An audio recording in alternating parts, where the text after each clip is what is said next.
Welcome to Data Summit in New York City. I'm Stephen Fagg, Director at Database Trends and Applications in Unisphere Research, here with Mike Corey, President of Ntirety, Division of Hosting, and Don Sullivan, Product Line Marketing Manager of Business Critical Applications at VMware. Are you seeing a big increase in adoption of flash storage arrays amongst your customers? Storage arrays like Pure Storage to SimpliVity are game changers, especially in the database world. Remember, a lot of times if you want to eliminate the slowdown in the database, it all gets back to the slowest thing the computer can do is I/O. Well, that's not the case anymore with a Pure Storage array, for example.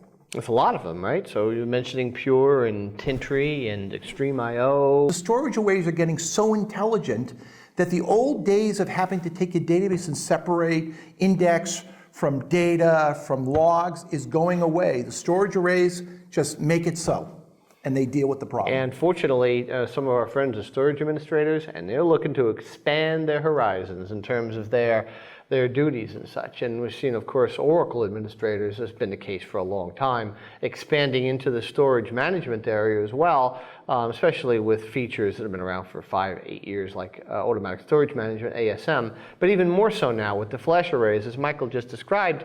They're so simple, and the idea of spending so much time trying to portion out where your various different database file types go physically on the device are a complete thing of the past. I joke and get in trouble that the storage administrator's job's going the way of the elevator operator. But you know, we have to move on, and we have to understand that this technology is really getting to a point where it's doing things for us. It's automatically automated. I call it the IT food group: storage, network, disk, memory.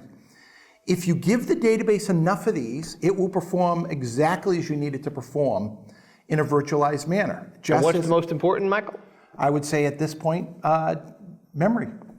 Well, storage is too, right? It's a strange confluence right now of the way storage works, almost like memory with flash storage, right? So that's where things are really, really changing, isn't it? Project Capstone was a project we ran last year that we introduced at VMworld, and we went all the way through to Oracle OpenWorld with a spectacular presence of an amazing combination or collaboration between three of the really most important companies in the history of computing, that is HP, IBM, and VMware, which we took a Superdome X, a Xeon-based Superdome, with an IBM flash system, flash array, and of course vSphere 6, and we combined it to run multiple 120 virtual CPU virtual machines running heavily loaded Oracle with the DVD store benchmark.